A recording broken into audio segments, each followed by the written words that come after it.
Биз Арсен экөөбүз аялдарыбыздан коркпойбуз. Үй бүлөнүчү эркек киши кармайт. Биз кимбиз? Карыс кызбыз го. Few moments later. Урматтуу 101-квартиранын төрайымы, кече мен айтпайм десем Арсен айтты. Арсен деген. Каяктан келдиң кече? Сен өзүң айттың го. Биринчи баштадың го. Кичкене сүздөр эдиң. My favorite song.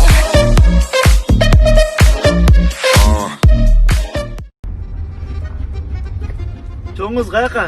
Западныйга. Канча сом бересиз? 200 сом. 100 сом кошум. Чё там, брат, каяка? Бишкекке, брат, Бишкекке. Канча сом бересиң? 5000 деп атам, брат, 5000. 100 сом кош, брат. Жок, брат, нормально, 5000. Давай. Чё там, брат, каяка? Питерге, брат, Питерге. Россияда Питергеби? О, брат, о, Питерге, Россияда. Хорошо, канча сом бересиң, доске? 200 миң доске. 100 сом кош, брат. Хорошо. Брат, базардың да келіп тұрасың ба? Шурада, доске.